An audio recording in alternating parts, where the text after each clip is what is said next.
శుక్లాం బ్రహ్మ విచారసార పరమామాద్యాం జగద్వ్యాపినీం వీణా పుస్తకధారిణీం అభయదాం జాడ్యాంధకారాపహాం హస్తే స్ఫాటికమాలికాం విదదతీం పద్మాసనే సంస్థితాం వందే తాం పరమేశ్వరీం భగవతీం బుద్ధిప్రదాం శారదాం. శ్రీ మహాగణాధిపతయే నమః. శ్రీ మహాసరస్వత్యై నమః. శ్రీ గురుభ్యో నమః. నవగ్రహాల లోపల అత్యంత శుభగ్రహ అయినటువంటి గురువు యొక్క సంచారము మానవుని పైన చాలా ప్రభావాన్ని చూపిస్తుంది. అంటే గురువు పూర్ణ శుభుడు కాబట్టి ఆ గురువు యొక్క అనుగ్రహము చాలా ఉండాలి, మనకు తప్పకుండా ఉండాలి. మనిషి అభివృద్ధి పథంలో పయనించాలి, అభివృద్ధిలోకి రావాలి అనంటే గురువు యొక్క అనుగ్రహము చాలా అవసరం. సాంప్రదాయంగా ఆలోచించినప్పటికీ గురువు త్రిమూర్తి స్వరూపమైనటువంటి వాడు. గురుర్బ్రహ్మ గురుర్విష్ణు గురుర్దేవో మహేశ్వర గురు సాక్షాత్ పరబ్రహ్మ తస్మై శ్రీ గురవే నమః అన్నారు. అంటే తల్లిదండ్రుల తర్వాత అత్యంత ప్రాధాన్యత కలిగినటువంటి వ్యక్తి గురువు. నవగ్రహాల లోపల కూడాను అత్యంత ప్రాధాన్యతను సంతరించుకున్నటువంటి గ్రహము గురుగ్రహము. సాధారణంగా ఈ గురుగ్రహము సంవత్సరము మొత్తం కూడాను ఒక రాశిలో సంచరిస్తుంటాడు.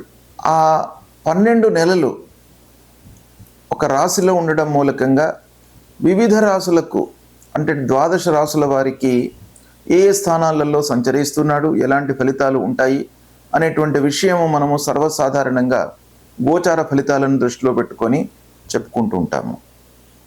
అయితే ఈ సంవత్సరము ఒక ప్రత్యేకమైనటువంటి స్థితి గురువు యొక్క సంచారంలో ఏర్పడింది.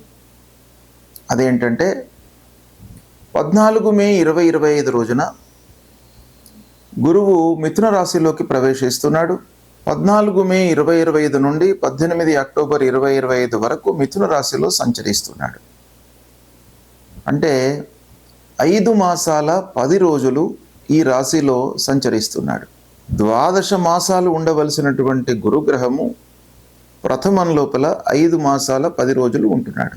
అంటే ఈ సందర్భంలో 12 రాశుల వారికి ఎలాంటి ఫలితాలను ఇస్తున్నాడు ఈ 5 మాసాల లోపల? మృగశిర నక్షత్రం 3వ పాదంలో ప్రవేశించడంతో మిథున రాశిలోకి ప్రవేశిస్తున్నాడు. అంటే 14 మే 2025 రోజున మృగశిర 3వ పాదంలోకి ప్రవేశిస్తున్నాడు గనక మిథున రాశిలోకి ఎంటర్ అవుతున్నాడు. దాని తర్వాత మళ్ళీ ఆరిద్ర నక్షత్రంలో 13 జూన్ రోజున ఆరిద్ర నక్షత్రంలోకి ప్రవేశిస్తున్నాడు. తదనంతరం 13 ఆగస్టు రోజున పునర్వసు నక్షత్రంలోకి ప్రవేశిస్తున్నాడు. ఈ విధంగా ఈ 5 మాసాల 10 రోజులు ఈ నక్షత్రాలలో ప్రయాణం చేస్తున్నాడు గురుగ్రహము. ఈ గురుగ్రహము మానవుడి పైన అంటే జాతకుడి పైన 12 రాశులలో జన్మించినటువంటి వారిపైన అనేక అంశాలపైన ప్రభావాన్ని చూపిస్తుంది. ముఖ్యంగా ఆదాయము, రాబడి, వృత్తిపరమైనటువంటి ఔన్నత్యము ఎలా ఉంటుంది అనేటువంటి విషయం పైన, తర్వాత గురువు సంతానకారకుడు కాబట్టి పిల్లల యొక్క అభివృద్ధి, వాళ్ళ చదువు, ఉద్యోగాలు, సెటిల్మెంటు ఎలా ఉంటాయి అనేటువంటి విషయం పైన కూడాను ఆ గురువు యొక్క ప్రభావం ఉంటుంది. తర్వాత శాస్త్ర విజ్ఞానం పైన కూడాను ఈ గురువు యొక్క ప్రభావం ఉంటుంది. అంటే మనము ఏదైనా కూడాను శాస్త్రము లేదా టెక్నాలజీ పరంగా ఏదైనా కూడాను అవగాహన చేసుకోవడానికి, అర్థం చేసుకోవడానికి, ఉన్నత విద్య మనకు అనుకూలించడానికి కూడాను ఆ గురువు యొక్క అనుగ్రహం బాగా కావాలి. ఇక పాండిత్యము, నలుగురి లోపల కూడాను ఈ విద్యా పాఠవాలు ప్రదర్శించడానికి, మంచి పేరు తెచ్చుకోవడానికి, పండితుడు అనేటువంటి ఒక గౌరవ మర్యాదలు లభించడానికి కూడాను గురువు యొక్క అనుగ్రహం బాగా కావాలి. అంతేకాకుండా ముఖ్యంగా జాతకుడు అంటే మనిషి ధర్మ మార్గంలో ప్రయాణించడానికి కూడాను ఆ గురువు గ్రహం యొక్క అనుగ్రహం కావాలి.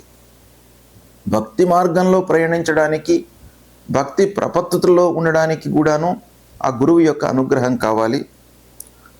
ఆధ్యాత్మిక సాంస్కృతిక కార్యక్రమాలు ఈ మనిషి మనసులో మెదలడానికి కూడాను గురువు యొక్క అనుగ్రహం కావాలి. ఈ విధంగా అనేక అంశాలపైన గురువు యొక్క సంచారము, ఆ గురువు మంచి స్థానాలలో ఉండడము, తద్వారా కలిగేటువంటి విషయాలు చాలా ఉన్నాయి. కాబట్టి గురువు యొక్క సంచారానికి అత్యంత ప్రాధాన్యత ఉన్నది.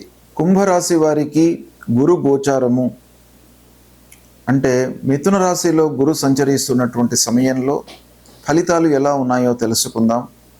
ఈ సంవత్సరము 14 మే 2025 నుండి 18 అక్టోబర్ 2025 వరకు మిథున రాశిలో గురువు సంచరిస్తున్నాడు. ఈ సంచారము కుంభరాశి జాతకులకు పంచమ స్థానం అవుతుంది. అంటే పంచమ స్థానంలో గురువు సంచరిస్తున్నాడు.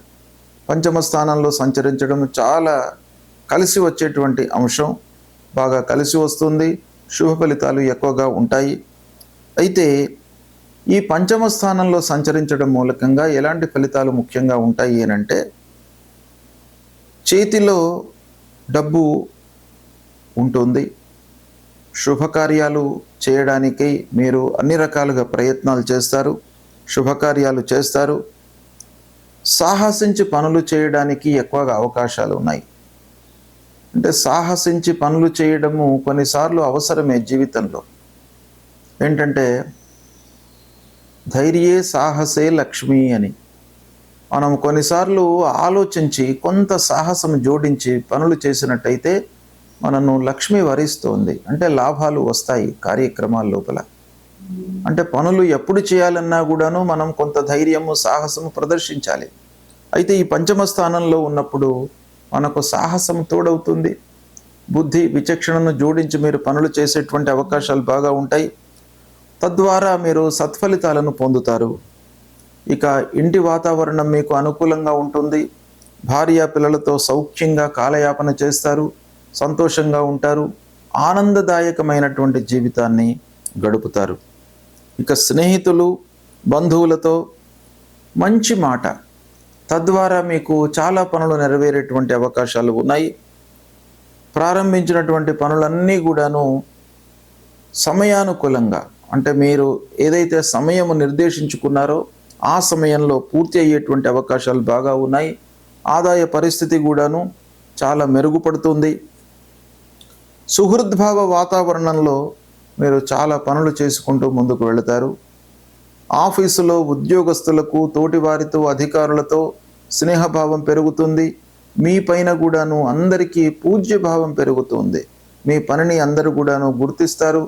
నైపుణ్యానికి పెద్ద పీట వేస్తారు. అంటే మీకు ఉద్యోగంలో ఇంక్రిమెంట్స్, బోనస్ రూపకంగా ఆదాయం పెరగడము ఇలాంటివి కలిగేటువంటి అవకాశాలు ఉన్నాయి. అందరి సహకారం కూడాను లభిస్తుంది. పిల్లల చదువు, ఉద్యోగ ప్రయత్నాలు ఫలిస్తాయి.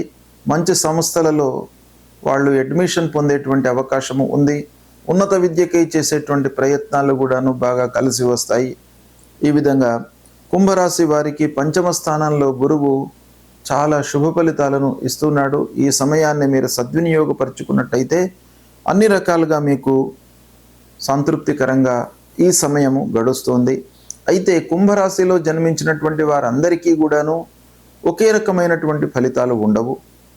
అందులో నక్షత్ర రీత్యా కొంత తారతమ్యము, విభిన్న ఫలితాలు ఉండే అవకాశాలు ఉంటాయి. కాబట్టి ఈ కుంభరాశి కిందికి ధనిష్ట నక్షత్రం 3, 4 పాదములలో జన్మించినటువంటి వాళ్ళు, శతభిష నక్షత్రం, పూర్వభద్ర నక్షత్రం 1, 2, 3 పాదాలలో జన్మించినటువంటి వాళ్ళు కూడాను కుంభరాశిలోకి వస్తారు. కాబట్టి ధనిష్ట నక్షత్రంలో జన్మించినటువంటి వాళ్ళకి ఈ గురు సంచారము పంచమ స్థానంలో సంచరిస్తున్నటువంటి సమయము ఎలాంటి ఎఫెక్ట్ ఇస్తుంది అనే విషయాన్ని మనం చూసినట్టయితే,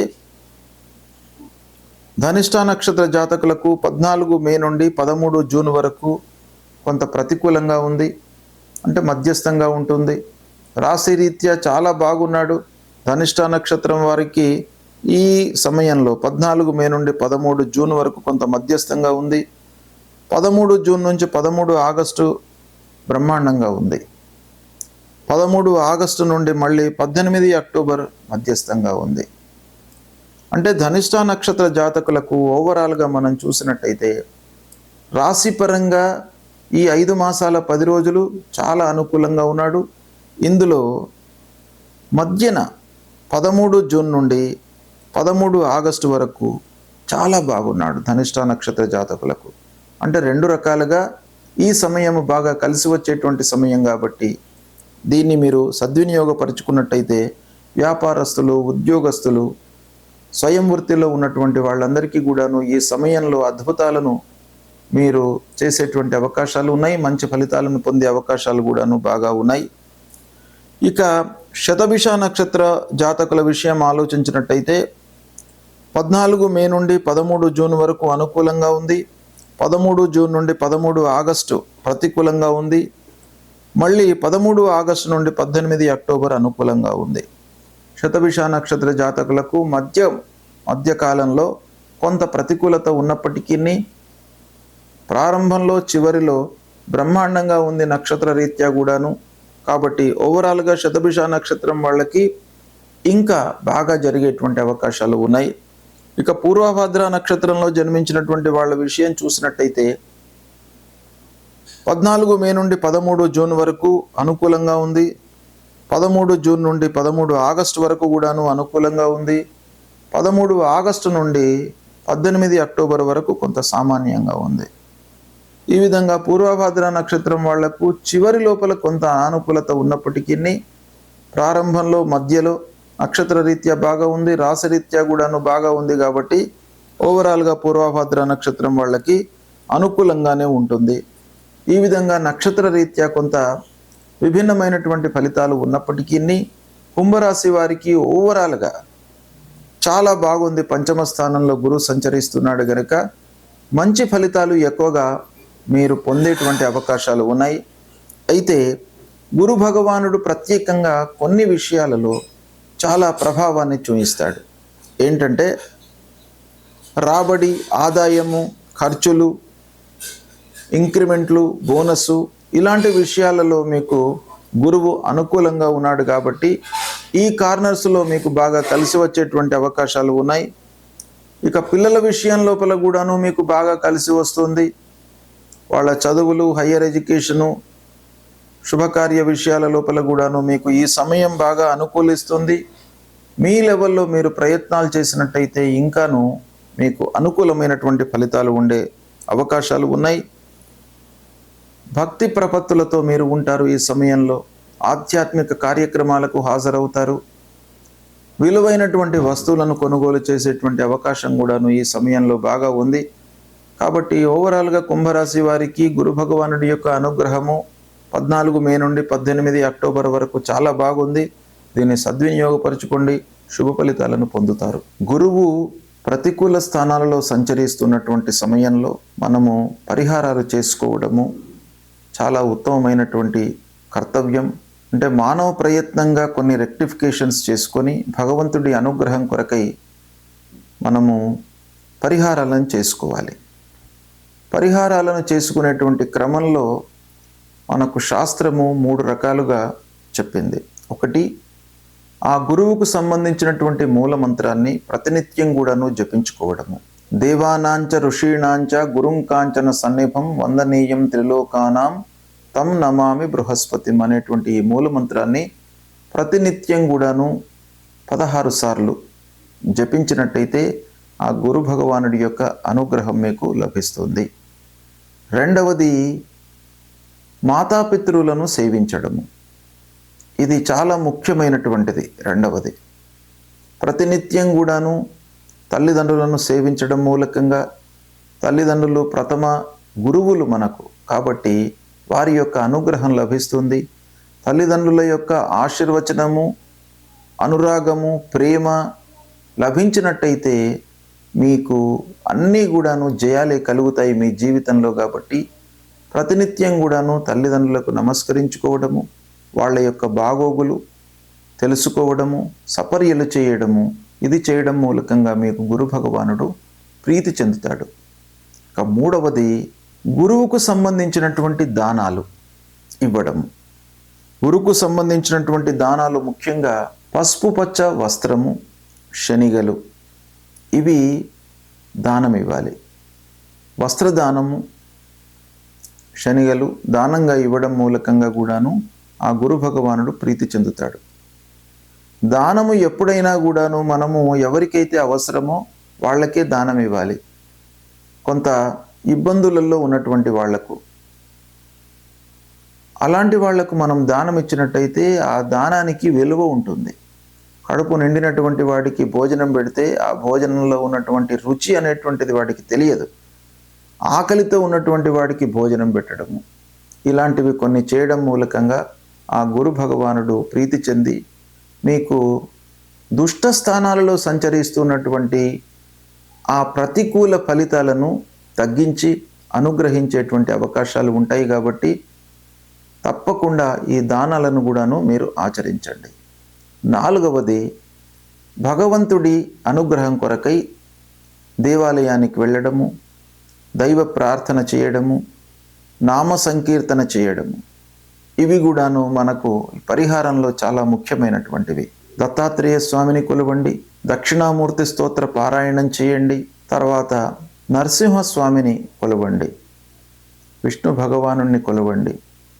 దైవ కీర్తన, నామ సంకీర్తన అనేటువంటిది చాలా ముఖ్యమైనటువంటిది. కాబట్టి ఈ రకంగా మీరు చేసినట్టయితే ఆ గురు భగవానుడు మిమ్మల్ని అనుగ్రహిస్తాడు. కనుక తప్పకుండా గురువు ప్రతికూలంగా సంచరిస్తున్నప్పుడు తప్పకుండా మనము పరిహారాలు చేసుకోవాలి.